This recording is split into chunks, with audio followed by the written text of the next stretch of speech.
الصلاة والسلام عليك يا رسول الله. الصلاة والسلام عليك يا حبيب الله. الصلاة والسلام عليك يا سيد المرسلين. الصلاة والسلام عليك يا رحمة للعالمين. الحمد لله الحمد لله نحمده الحمد لله نحمده ونستعينه ونستغفره ونعوذ بالله من شرور أنفسنا. من يهدي الله فلا مضل له ومن يضلله فلا هادي له. ونشهد أن لا إله إلا الله وأن محمدا عبده ورسوله. ألا إن أولياء الله لا خوف عليهم ولا هم يحزنون. إن الله وملائكته يصلون على النبي يا أيها الذين آمنوا صلوا عليه وسلموا تسليما. اللهم صل على سيدنا مولانا محمد وعلى آل سيدنا মাওলানা মুহাম্মদ আমরা পাপী অপরাধী নবী গো আপনায় চিনলাম না, সেই কারণে রোজ হাসরে সেই কারণে রোজ হাসরে আমাদেরকে বুইলেন না। আল্লাহুম্মা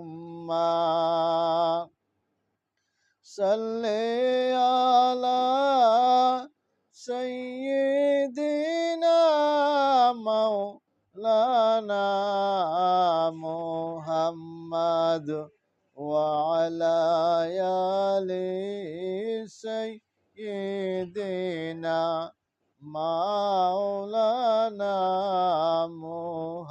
মুহাম্মদ। সমস্ত প্রশংসা ওই মহান রাব্বুল আলামিনের দরবারে, যিনি তামাম জাহানের সৃষ্টির সেরা আশরাফুল মাখলুকাত হিসাবে প্রেরণ করেছেন আপনাকে, আমাকে এবং আখিরি যমুনার নবী মুহাম্মদুর রাসূলুল্লাহ সাল্লাল্লাহু আলাইহি ওয়াসাল্লামের উম্মত হিসাবে প্রেরণ করেছেন। ওই মহান রাব্বুল আলামিনের দরবারে শুকরিয়া জানাই আলহামদুলিল্লাহ। ভাইরা আমার, বাবাজিরা আমার, জি আমি আল্লাহ পাক রাব্বুল আলামিনের কালামুল্লাহ শরীফ থেকে একখানা আয়াত তেলাওয়াত করেছি। আলা ইন্না আউলিয়া আল্লাহি লা খাউফুন আলাইহিম ওয়া লা হুম ইয়াহজানুন। নিশ্চয় সাবধান, নিশ্চয় সাবধান, আমার বন্ধুদেরকে নিয়ে তোমরা কোনো বিষয় দুঃখিত হবে না।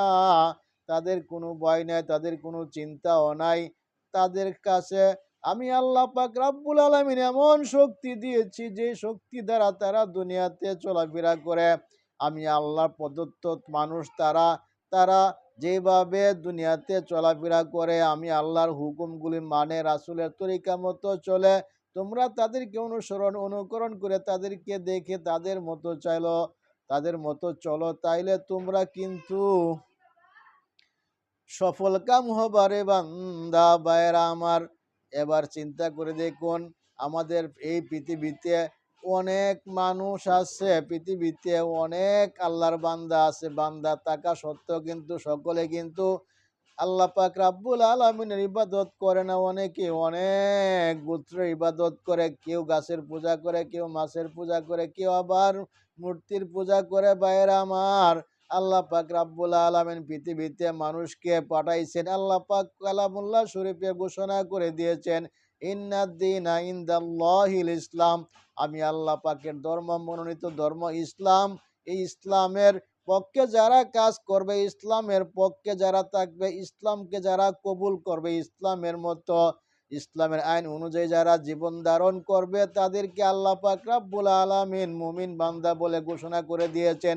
আর মুমিন বান্দা করে যারা হবে, তাদেরকে আল্লাহ পাক রাব্বুল আলামিন জান্নাতে প্রবেশ করাবে। আল্লাহ পাক রাব্বুল আলামিন কালামুল্লাহ শরীফে ঘোষণা করে দিয়েছেন, বান্দাগণ, ভাইরা আমার, বাবাজিরা আমার, মুমিন বান্দা হইতে আপনাকে আমাকে কি করতে হবে? আল্লাহ পাক রাব্বুল আলামিন কালামুল্লাহ শরীফে ঘোষণা করে দিয়েছেন, মুমিন বান্দা হইতে কি লাগে? মুমিন বান্দা হওয়ার জন্য আপনাকে চেষ্টা করতে হবে, আল্লাহর হুকুমগুলি মানতে হবে, আল্লাহর যে ফরজে আইনগুলি মানতে হবে, রাসূলের তরিকা মতো আপনাকে আমাকে চলতে হবে।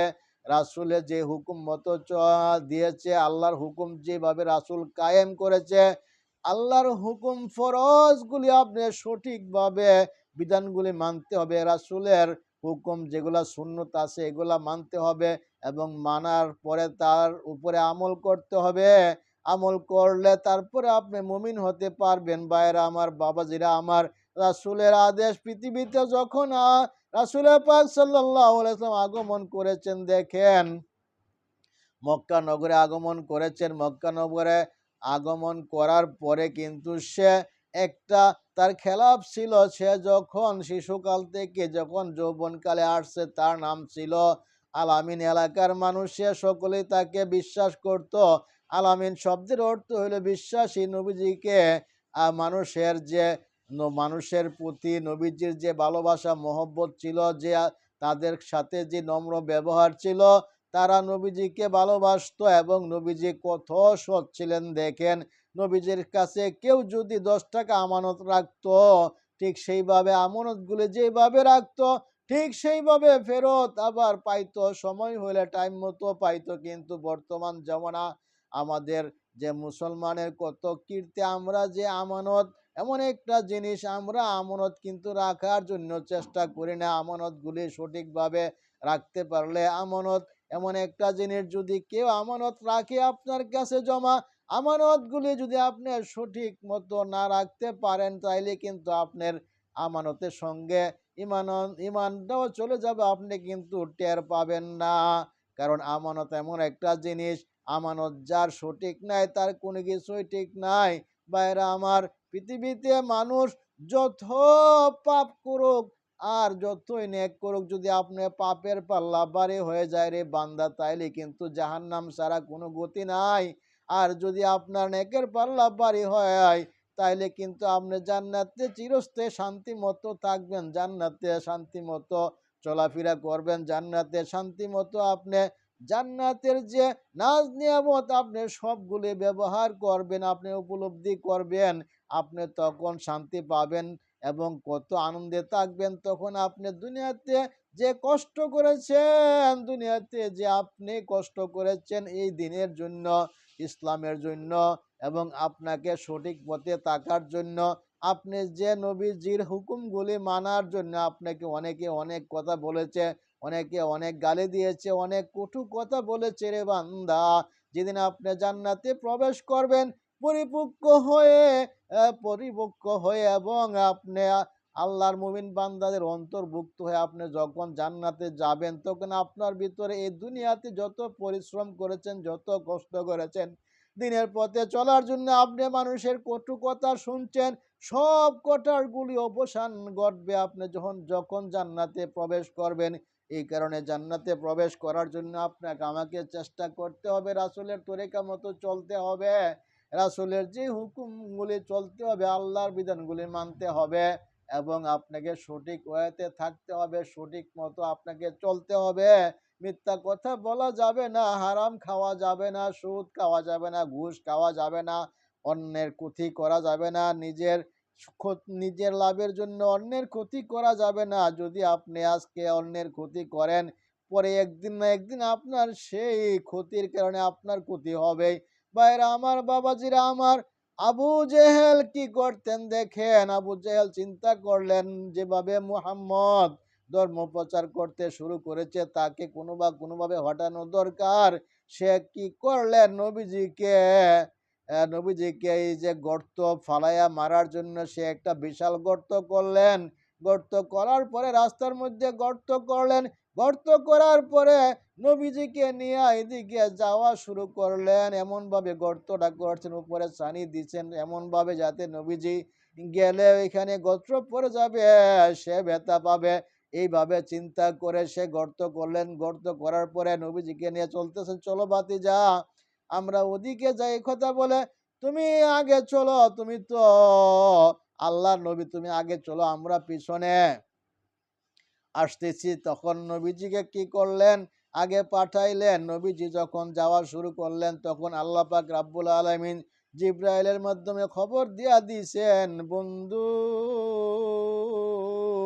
ও আমার বন্ধু, সামনে তুমি আর এক পা আগায়েন না, সামনে কিন্তু আবু জেহেল আপনার জন্য গর্ত করে দিয়েছেন। এইভাবে সে কি করলেন, নবীজি কি করলেন, গর্তে পড়ল না। না পড়ার কারণে নবীজি কি করলেন, ঘুইরা গেলেন। আল্লাহর কি রহমত, আল্লাহর কি কুদরত, এই গর্তের ভিতর আবু জেহেলকে আল্লাহ ফালাইয়া দিলেন। ফালাইয়া দেওয়ার পর এখন যতই চেষ্টা করে আবু জেহেল উঠতে পারতেছে না। তখন কি করলো, আবু জেহেলের দলবলকে ডাকলো, ডাইকা বললো, আমাকে উঠাও তোমরা। তোমার দলেরা আইসা কি করলো, তাকে হাত দেয়। যতই হাত দেয়, এক হাত দিল তার হাতে, এক হাত নিচে গেল, আরেক হাত দিল, আরেক হাত নিচে গেল। এইভাবে কি করলেন, হাতে হইতেছে না, রশি কি করলেন, রশি আনলো। রশি এক হাত দিয়ে, রশি এক হাত নিচে গেলে আবু জেহেল আরো এক হাত নিচে। এইভাবে রশি দিতে দিতে দিতে দিতে 70 গজ নিচে রশি দিতে পর্যন্ত আবু জেহেল উঠতে পারে না, রশি শর্ট থাকে। তখন আবু জেহেল বলল, রে এই তোমরা জেনে রাখো, তোমরা শুনে রাখো, আজকে এই গাত্র থেকে আমাকে উঠানি একমাত্র মুহাম্মদ ছাড়া পারবে না। মুহাম্মদকে ডাইকা নিয়ে আসো। নবীজিকে ডাইকা নিয়ে আসলেন। এই যে আবু জেহেল গর্ত পড়ছে, তুমি উঠাইয়া দাও। নবীজি বললেন, ঠিক আছে চাচা, তুমি গর্তে পড়েছো, তোমাকে আমি গর্ত থেকে উঠাবো, কিন্তু তুমি যদি কালেমা পড়ো তাইলে কিন্তু তোমার জন্য ভালো হবে। ঠিক আছে মুহাম্মদ ভাতিজা, তুমি আমাকে উঠাও, আগে আমি কালিমা পড়ব। মুহাম্মদ সাল্লাল্লাহু আলাইহি ওয়াসাল্লাম যখন হাতটা বাড়াইয়া দিয়েছেন, সঙ্গে সঙ্গে আবু জেহেলের হাত হাতের সঙ্গে মিলে গেছে। টান দিয়ে উঠায় নিলে পরে বলল, মুহাম্মদ সাল্লাল্লাহু আলাইহি ওয়াসাল্লাম বলল, চাচা কালিমা পড়ো। তখন আবু জেহেল বলল, মুহাম্মদ তুমি কত বড় জাদুকর, আমি বুঝলাম না, এত রশি দেওয়ার পর উঠতে পারলাম না, তুমি হাত দিয়ে উঠাইছো। নাউজুবিল্লাহ। এইভাবে যুগে যুগে নবীজিকে, যারা আবু জেহেলের গোষ্ঠী আছে তারা নবীজিকে অনেকভাবে হেয় করার জন্য অনেক কথা বলেছে। এখনো পর্যন্ত এরকম পৃথিবীতে অনেক মানুষ আছে নবীজিকে হেয় করার জন্য অন্যভাবে অনেকভাবে কথা বলে। ভাইয়েরা আমার, এই সব কিছু বাদ দিয়ে নবীজিকে মহব্বত করুন, নবীজিকে ভালোবাসুন। নবীজিকে আপনি যদি ভালোবাসেন, নবী যদি খুশি হয়ে যায়, তাহলে আল্লাহ খুশি হয়ে যাবে। আল্লাহ খুশি হয়ে গেলে বান্দা, তোমার দুনিয়াতে কোনো ভয় থাকবে না, তোমার দুনিয়াতে কোনো চিন্তা থাকবে না। তোমার মৃত্যুটা হবে ইমানে মৃত্যু, এবং মরার পরে তুমি জান্নাতে যাবা রে বান্দা।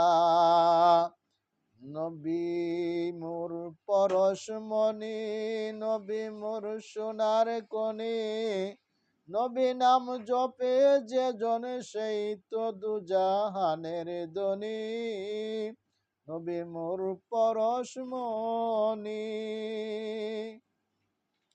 সেই নামে সুর দরিয়া পাখি যায় গান গাহিয়া, সেই নামে পাগল হইল মৌলাই আমার কাদের গনি, নবী মোর পরশমণি, নবী মোর সোনার কনি, নবী নাম জপে যে জন সেই তো দুজাহানের ধনী।